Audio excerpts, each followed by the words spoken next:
Who are the VIPs in this facility? Oh my god, check this out. Their infantry soldiers had all been killed. Now what I'm wondering is that if we all agreed that the Russian attempt on Kiev was a failure, a military defeat, what's this? What's the siege of Mariupol? Hi and welcome to History Legends. Here's the latest update about the Russo-Ukrainian war. And let me tell you, we have a lot of things to talk about. Yes, I always say this, but now big news from the city of Mariupol. Allegedly 1,000. You hear me well, 1,000 Ukrainian soldiers have surrendered today. I mean, yesterday by the time you watch this video. Of course, this is according to Russian sources. So without further ado, let's jump into Mariupol. By the way, if you like the information I provide and want to support my work, you can support me on Patreon. The link is in the description. Alright, check this out. I'm gonna take my favorite tool. This is Mariupol. This is the latest line of defense of the siege of Mariupol. What happened is that here there was the Marine Brigade of the Ukrainian forces in this industrial facility called Azovmash. What happened is that a couple days ago, on the Facebook page of the 36th Marine Brigade, if I recall properly, they made an announcement saying that they were out of ammo, that they were out of food and all supplies, and that they could only last 24 more hours. And what seemed to have happened is that they simply went for a breakthrough in this direction and this direction. Alright, check this out. Here's an article from The Guardian, newspaper from United Kingdom. Here's what they say. Last Marines defending Mariupol running out of ammunition. They continue by saying the 36th Brigade say that they face death for some of us and captivity for the rest as Russian offensive continues. Writing on a Facebook post. Okay, check this out. We'll go on the Facebook post. Oh. Okay, I don't read Ukrainian, so this is kind of... Oh, okay, never mind. Okay, this was kind of useless. What's interesting here, check this out. 47-day defense of Mariupol. That's huge. Coming to a tragic conclusion. One of the worst things is that they were told by the government that they would never be abandoned, that some people would come to rescue them, that the entire point of staying in Mariupol was to pin down as many Russian forces, and then troops from Zaporizhia, Donbass would pierce through Russian lines and come to save them. And like they said, it came to a tragic conclusion when even the boss, the commander of the Azov battalion, said he felt betrayed. They were abandoned by Kiev, left there to die. And here, this is the tragedy, but any resource has the potential to run out. And this is the problem when you have encircled forces. And check this out. And then continue by saying the mountain are wounded, amounted to nearly half the brigade. With those whose limbs are not torn off, continue to fight. Oh my god, check this out. Their infantry soldiers had all been killed. Oh my god. Now they say that it's only artillerymen, anti-aircraft gunners, radio operators, drivers and cooks, even musicians from the orchestra are fighting. They're sending anyone, able-bodied man to the front with a gun. It's not going well. Now if you go back to the Mariupol map about the breakthrough, the Russians claim that 100 Ukrainian soldiers in armored vehicles tried to pierce through Russian lines for a breakthrough, potentially even painting Russian symbols on the trucks to fool the enemy. However, it was said that air and artillery strikes stopped this attempt. Again, this is what they claim, but the losses on the Ukrainian side amount to 3 tanks, 5 infantry fighting vehicles, 7 other vehicles, and a total of 50 losses. The other 50 men scattered around Mariupol and 42 have been captured. This was basically the only major attempt to break through the siege of Mariupol. And here, according to this Ukrainian prisoner, 1,500 survivors of the brigade attempted a sortie on the last day since their commanders apparently told them that a relief force was coming from the north. This would mean that the armored component we mentioned earlier seemed to have acted like the spear component to punch through Russian lines, and the rest of the brigade was to follow. Sadly, this did not work out for them, and officially 1,026 were captured. The rest are believed to have either been killed or they managed to escape. And allegedly, Major Rostislav Lomtev of the 36th Marine Brigade is in Russian custody. It's not his first time because, according to The Guardian, he was already captured once during the Russian takeover of Ukraine in 2014. Now, I don't know if you remember, but in my past video I said that about 300 Ukrainians surrendered here, again, the Marines. Another 60 surrounded near the Azovstal stadium. And now we're facing another encirclement of about 1,000 Marines. So according to the Russians, in this group there's 300 wounded, among which 90 are in critical condition, and 800 others that can walk on their own. That would be about 2 entire battalions of the 36th Marine Infantry. The fall of Azovmash is near. But that's not all. The entire port has also been captured in the past few days. The only real area of defense is Azovstal and a couple areas right here. But Azovstal is the bulk of the defense. And I almost forgot, there was also a VIP prisoner of war during that surrender. So here's a post from Popular Front. I love this Instagram account. They cover all modern conflicts. Now they say that a VIP called Cossack Gundi, he had an Instagram account. He was a British citizen who enlisted in the Ukrainian army. You can see here the flag. And basically he was a veteran. He fought with the Kurds against ISIS, if I understand properly. You see he's been at war for some time. His name is Aydin Aslan, aka Cossack Gundi, aka Johnny. And this is what they had to say. He had to surrender with the Marine unit to the Russian forces in Mariupol. They fought like hell for 48 days and have now run out of food and ammunition. Aydin, a British citizen from the East Midlands, will become a prisoner of war of the Russians. His family agrees that this information should be shared far and wide, so please share. And according to some information we got, the problem is that many of the soldiers in that pocket of resistance tried to escape through enemy lines using civilian clothing, but that did not work out. But the problem for someone like him is that he's known. He had an Instagram page of 80,000 followers. I tried to find it. It's not there anymore.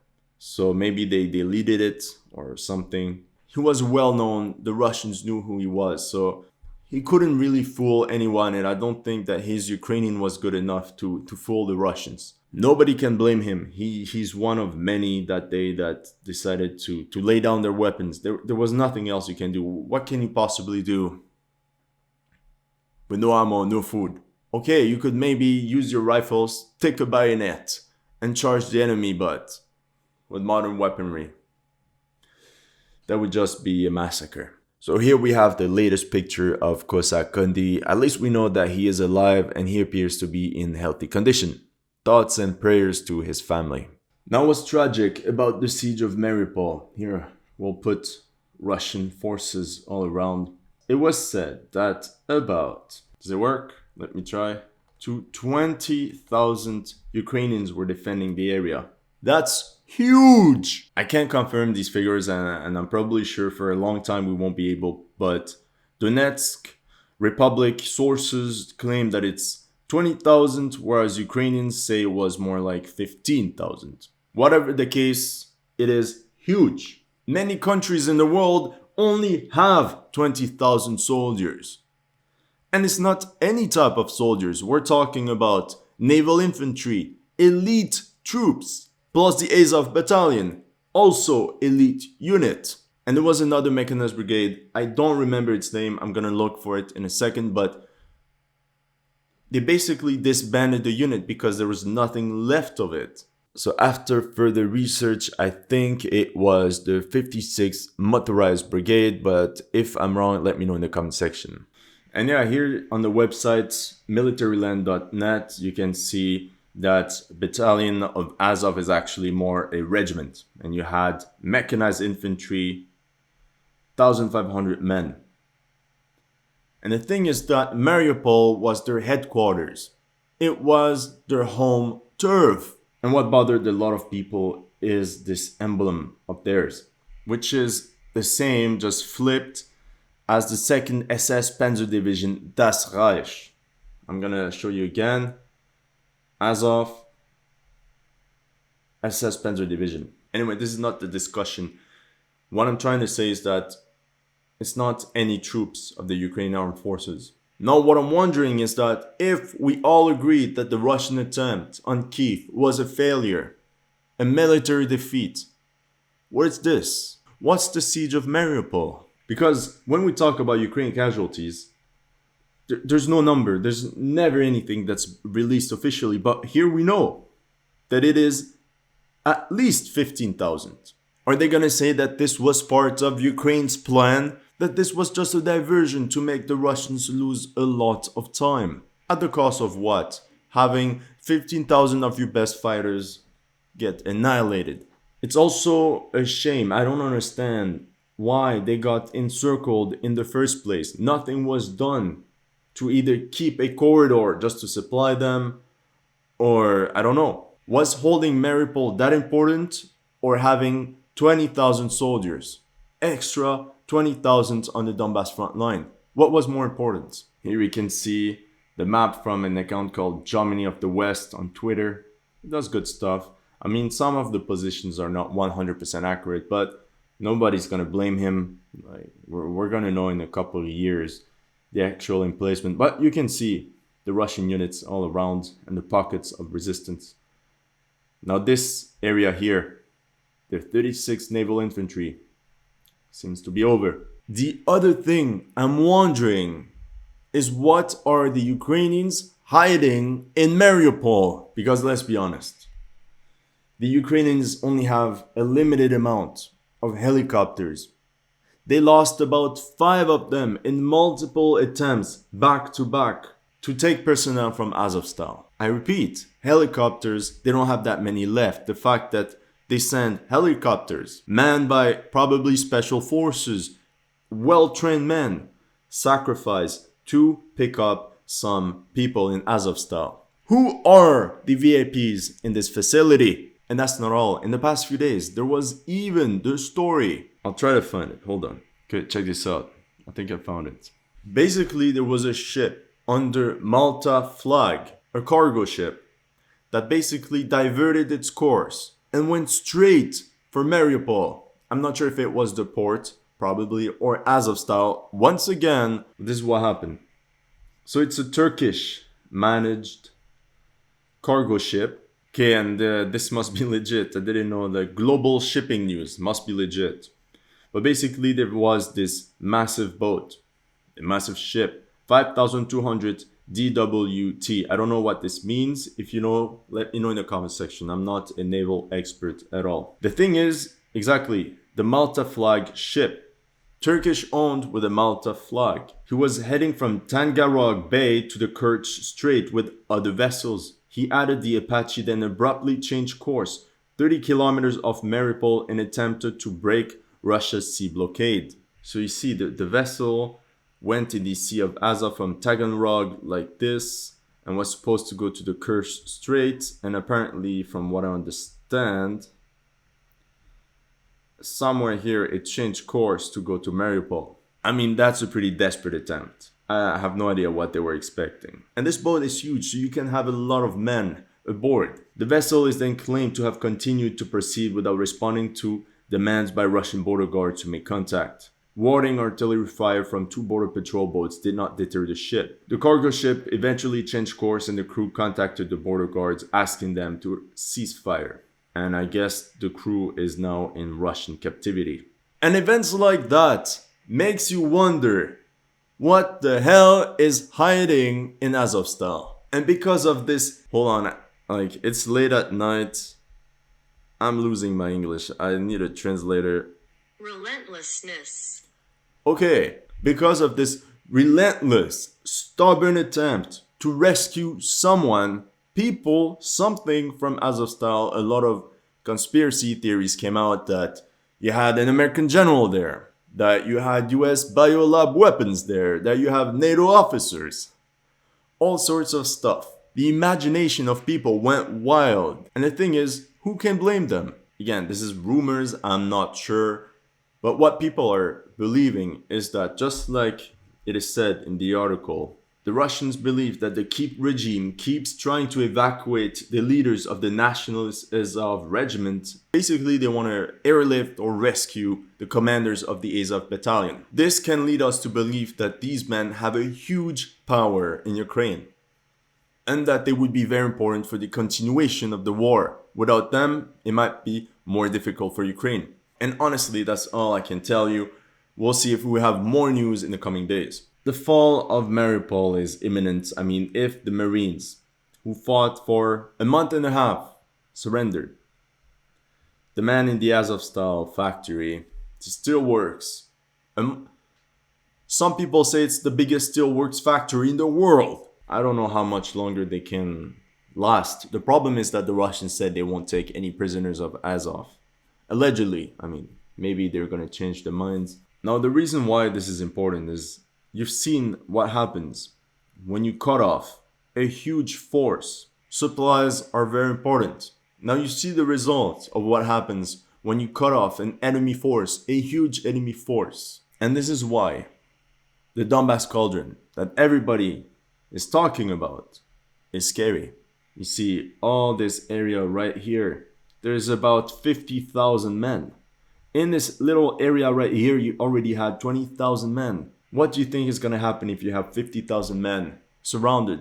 And this time you won't have as many nationalist units to keep order and force everyone to defend the town at all costs. How long do we expect them to last? But you know, this is going to be the topic for another video where I'll go more in depth about the current situation in this area. One more thing. Once the siege of Mariupol is over. Now, of course, the siege is not officially over, but militarily speaking, it's done. Basically, what many people have been saying is that the Russians only kept a small force, let's say 10,000 men, as a security perimeter around Mariupol to finish off the last defenders. But the other troops that were fighting there for over a month now have been sent to the front line or anywhere to refit, complete their forces for the upcoming battle in Donbass. That's an interesting theory. Would make sense from a military standpoint. We might know more about it later. Anyway, that's all I have for you today. Thank you for watching. Let me know in the comment section what you thought of my analysis. If you're new to this channel, don't forget to like and subscribe. And if you want to support my work, don't forget to subscribe to my Patreon. The link is in the description.